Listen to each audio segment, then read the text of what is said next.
I'm Niall Paterson. Welcome to the Sky News Daily, where on this episode, we're talking performance anxiety. Not mine, I hasten to add, but that of England's footballers. They entered this year's Euros as tournament favourites, having not long ago been the number one team in the world. Not that you'd know it by their performance. Yes, they have moved on to the next round, but in a group you don't have to be Scottish to view as pretty easy, after a 1-0 victory against Serbia and two unconvincing draws against Denmark and Slovenia. The knives are out for manager Gareth Southgate. For despite having a squad sprinkled with stardust, he's struggled to get the best from his players. Booed by the fans, blamed directly for the lacklustre performance, he has begged that the travelling support focus on him and not his team, frankly with some success. So ahead of their round of 16 match against the mighty Slovakia, we are asking, how do you lead a team that simply can't seem to perform? Joining us, our sports correspondent Rob Harris, also Andy Brassell from the Football Ramble podcast. Gents, great to see both of you. Rob, to you first. Look, despite topping your group, despite a win and two draws, Gareth Southgate has stated publicly, I am the problem. I mean, is he? Well, so many of the fans we speak to here are expecting so much more of this team. They're expecting an exciting attacking performance of the like I actually saw last night from Georgia against Portugal. So this is Portugal, the winners of the competition in 2016, still with Cristiano Ronaldo in the side, losing to tournament newcomers Georgia. So put that into perspective, perhaps. Portugal have gone through, but not unbeaten. England are unbeaten with the one win and the couple of draws. So the performances have been underwhelming, but they've achieved what they aimed to in the group phase. And perhaps some are forgetting all that Gareth Southgate did to transform the setup in recent years, but maybe has raised expectations so much that it's not just about how far you get in the tournament, but how you perform to get there. Andy, where are you on the Gareth Southgate being the problem issue? I mean, I suppose, look, we're all football fans, and frankly, our memories at times don't go back as far as the beginning of the current manager's tenure. You know, we tend to remember the last handful of matches. That said, you watch the games, it's not been a 100% brilliant England performance. No, it's not. I would say, though, it comfortably fits into the Gareth Southgate canon, really. And I guess, really, for a lot of people who are upset and who are publicly upset and have even called for a coach change during the tournament, it's a bit of confirmation bias, really. A sense that, as Rob says, maybe he's not getting the most out of all the exciting attacking players that are in that squad. Now, I think that's ever more so in this Euro 2024 squad, not just because England have an absolutely dazzling squad full of talent, not just because expectation is there from before and from the previous things that Southgate and his group have managed to do, but I think that the fact that he's maybe picked a slightly more exciting squad than ideally he would have intended to. You look at the defensive problems they've had, you look at the fact that Calvin Phillips and Jordan Henderson have dropped so far from form that he's had to leave them out. Gareth Southgate's philosophy hasn't changed.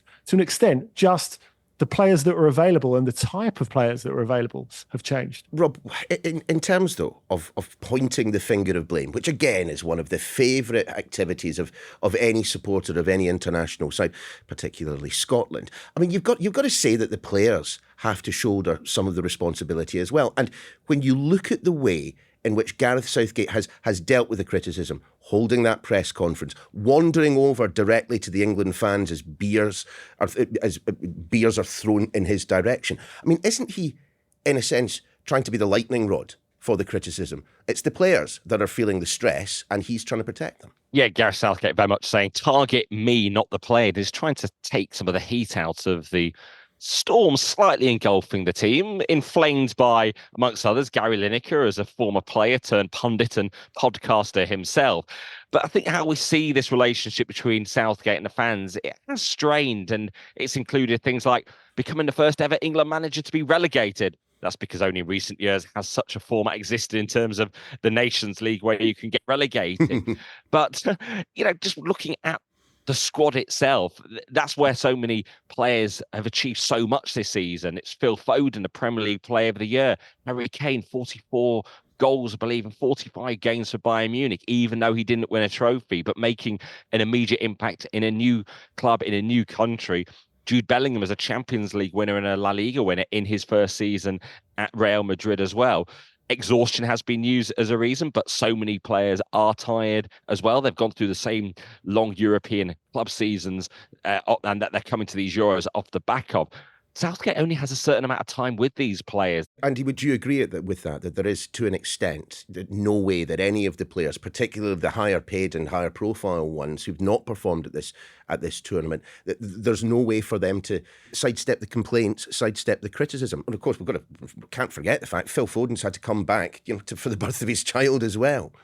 The weariness at the end of a long season is something that's always overlooked. And I understand that, because every time England play, it matters. Like when England lost the last friendly before they came to Germany against Iceland, it matters. You could understand the disappointment of the Wembley crowd, because there's not such thing as a dead rubber for England, I don't think. And that's why style, why manner is so important. And it's because when it is a European Championship or a World Cup, it doesn't just get those of us who follow football 52 weeks of the year involved. It gets the whole country involved. People who are casual fans are really swept up in the excitement of it, and they need something more than 1-0 wins or points that are going to top us the group table to get excited about it and to remain engaged. The problem is, because of the schedule of club football these days, these players are in not a great position to give their best. If you look at the very best of these players, England do have a lot of players, fortunately for them, who are at the absolute elite of European football at the moment. If they've played 55 or 60 games at high intensity, and I think if you look at the amount of minutes played by Jude Bellingham at his age compared to other players at the same age, like say a David Beckham or a Michael Owen or whatever, even though they started out quite young, the numbers that Bellingham has had to fulfill are frightening, really. And then you look at Harry Kane.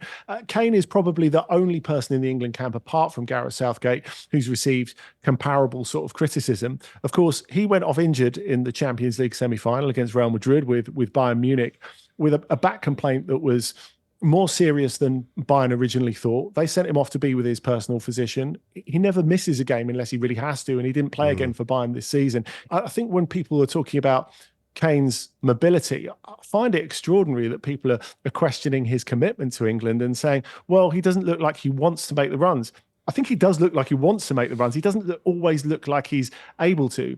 And if we look at the other favourites for this tournament in France, they're experiencing a lot of similar issues. We've discussed this on the Football Ramble's sister podcast on the continent, a European football podcast. And the fact is that Deschamps is getting a lot of the same criticism back home in France that Southgate is getting in England. And it's just because people don't just want to win. With the sort of players that are in the squad, they want to be thrilled as well. Well, let's focus a little bit then on Southgate's management style, Rob, because it's easy to forget. And as already mentioned, football fans' memories don't often go back very far, with the exception of one particular year. I can't remember, what was it? Oh, yeah, 1966. But but at the moment, Southgate, when he arrived and took over in the job itself, there was a fractured relationship between the manager and the players. And there was a fractured relationship, frankly, between the manager and the fans. How did he put that right? I think you mentioned 66. I'm sure Scotland beat England, perhaps in the next game after becoming world champions. Yeah, it was brilliant. And mention of how great the Scotland fans have been here. But that relationship, you say, was really strained between the England manager, the fans, the England manager and the media for so long. I mean, I was there in 2010 at the World Cup in South Africa around Fabio Capello's England. Then we had Roy Hodgson's England as well. And certainly, particularly in Brazil, when they went out in the group stage without winning a game, it was a really tense in Brazil, in Rio around the camp. And there was this real edginess. And there was this period when it seemed the shirt weighed particularly heavily on the players, and they didn't relish being part of the England setup. They didn't relish at all doing any media. There were so many players. They had to go around the press offices around the England team hotel in 2010 in South Africa, almost begging for any players who'd face the media. So certainly Southgate has turned that around. Players actually want to be playing for their country again. There isn't the sense of the club cliques. You get different players from different clubs mixing really readily around the camp and sharing stuff on social, interacting. Yes, there have been a few slight issues. And also they've actually brought the media on side in terms of trying to engage a bit more.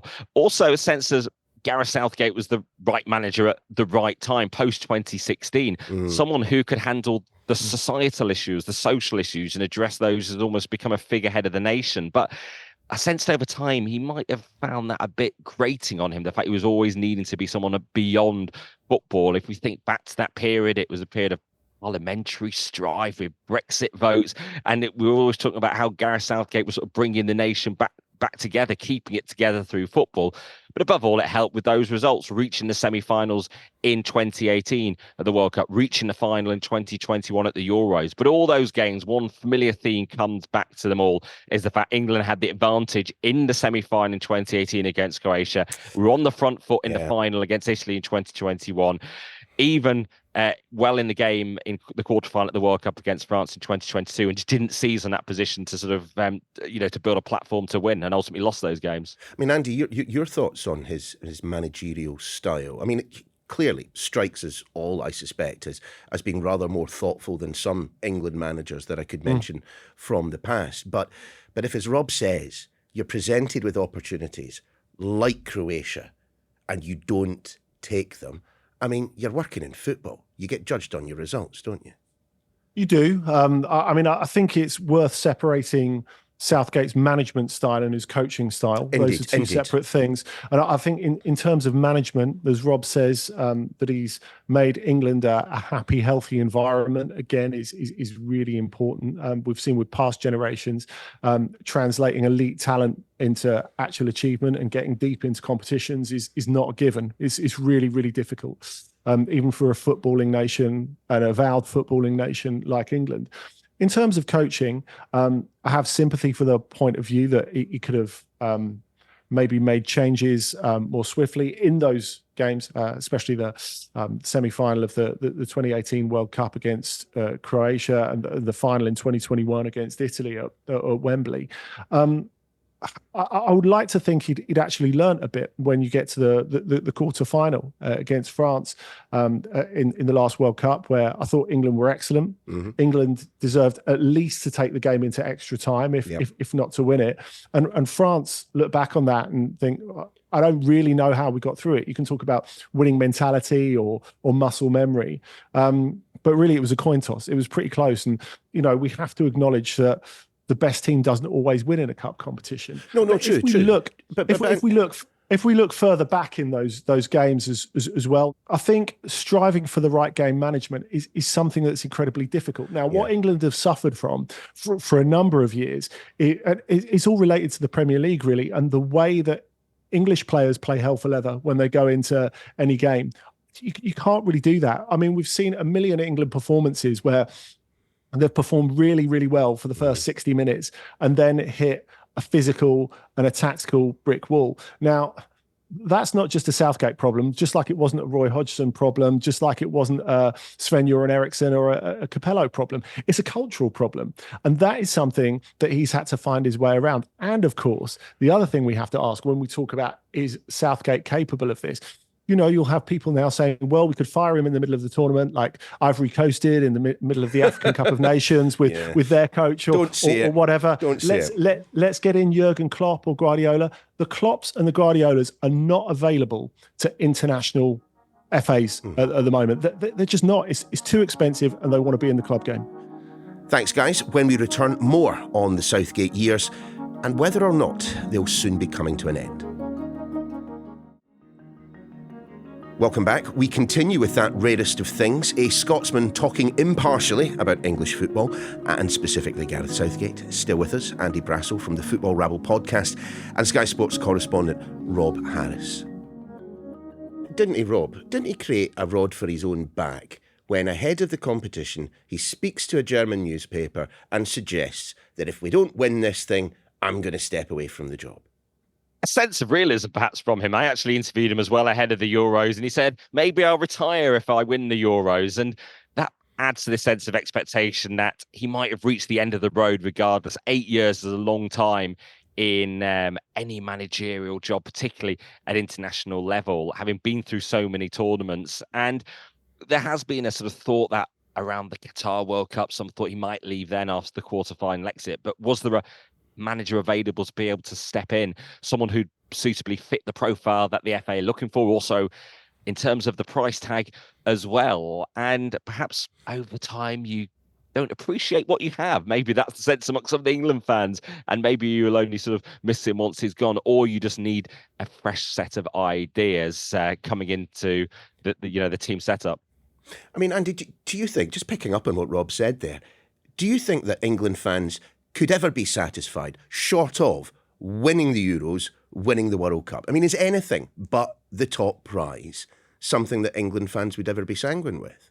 No, it's not. I totally agree with you. And that is the difference. I think if we go back to the Germany generation, who under Jogi Löw, who eventually won the World Cup in 2014, of course, they came up just short in Euro 2008, having rebuilt quite successfully around the 2006 World Cup. And, they had near misses in 2010. In 2012, they were knocked out in the semi-finals by Mario Balotelli and Italy. And you're always that coach who's a loser, who can't get it over the line until the point where you do get it over the line. So me sitting here and saying, well, England have got a set of players who are capable of winning a European Championship or a World Cup, but not a set of players who are so talented that they have a divine right to go and win it, that are better than everyone else. They are in the position where they should be competing for these trophies. Are they in the position where they should be winning these trophies comfortably? I'm not sure that's the case. I think there's a difference. Now, that's why I suppose all the focus goes back to the coach. But there are such fine margins in cup competitions. Luck is involved as well. And of course, it's always going to come back to the coach until the moment that he actually gets it over the line and actually wins the competition. And that's the difference, I suppose, between Southgate and between a Jogi Löw or a Didier Deschamps, who have been lightning rods for criticism themselves, but have actually won a World Cup. But doesn't anyone in Gareth Southgate's position, Andy, not only have to manage the team, but they've got to manage the fans as well. And I'm just wondering if his very 21st century management style is the sort of thing that will ever be universally popular amongst a set of England fans, a small proportion of whom do still seem to be stuck in the 20th century. I guess the real question is there any coach who could ever manage the expectation of not just England fans, but international fans in general? Because, whether you're Vincenzo Montella managing Turkey and you've got 65,000 people telling you should have picked Arda Güler against Portugal, everyone in the country, not just the people who follow football 52 weeks a year, like I said, feel they know better than you and feel that, you owe them to fulfill their wishes. So it's different and difficult for every international coach like that. I guess the difference is, as Rob was saying, I think we feel a little bit of weariness creeping into Gareth Southgate, and the optics are everything. But for any coach, whether it be in the international game or the club game, and at the moment, it feels as if Gareth Southgate is a little bit worn out from it. You don't manage the team every single week. They're not playing every weekend like if you were taking a Premier League club. But the weight of expectation is so much heavier. We've already seen one play written about Gareth Southgate, Dear England. And we all know that was about the change in the fortunes and turning things around. I'm just wondering what the next play written about Gareth Southgate might focus on. That's an intriguing one. I need to get trying to write that script, given the success of the Dear England one, built on a column and article he wrote on the Players Tribune. I mean, one thing to sort of think about in all this is the fact, of course, England have won a trophy in recent years. The Lionesses won the Euros in 2022 with Serena Wiegman. So there is of course. there is some sort of winning culture within the whole overall England setup, and maybe that has added to the sense of pressure on Gareth Southgate. But I think we'll probably look back on this whole Southgate era with perhaps the sense of joy. The fact he took England to heights that haven't been experienced for many years on the men's side. And it comes back to this sense of entitlement quite often, perhaps. The fact that England is entitled to be lifting trophies and has a right to. It's coming home. It's coming home. I still see that as a song of angst, more about all those also nears and the misery and the pain. And you're always sort of almost waiting for the next chapter. And certainly being in Gelsenkirchen is a reminder of the fact of the 2006 defeat to Portugal in the quarterfinals when Wayne Rooney was sent off. And you realise how you have all these sort of chapters in the history of English football. So maybe Dear England is followed by Goodbye England. Andy, a final thought from you. We'll finish this where we started. Gareth Southgate claiming that I am the problem. I mean, just taking a step back from it all, isn't that the ultimate fate of every single England manager? That is the position that they always end up. Whether or not it is true, whether or not it can be backed up by fact, England managers tend to depart at the point that everyone agrees with them when they says, I am the problem. Maybe, but I guess the difference with Gareth Southgate, as you say, he's such a human presence, and that has been his biggest asset in the time that he's been England manager. I wonder if it's also become his biggest weakness in a certain way. You know, I think sometimes with international football, we feel that whether it's a manager or a captain, they should be beating the chest and beating the 3-lion badge on it, or banging their fist against the table, or any of those things. Where this doesn't really get stuff done, does it? You know, showing the extra inches of passion doesn't help you get over the line, doesn't help you manage matches in the way that we really wish England had been able to do against Croatia and Italy in those tournaments past. So I wonder if that sort of show of vulnerability, which is so laudable at times, is something that people really seize on unfairly, because it's something that has been a real gift to England and real asset and added towards what it's meant to play for England and what it's meant to support England for a lot of people in the last 8 years. Andy Brassell, Rob Harris, I'm keeping my fingers crossed for you lads, I do promise. Thanks both for joining us.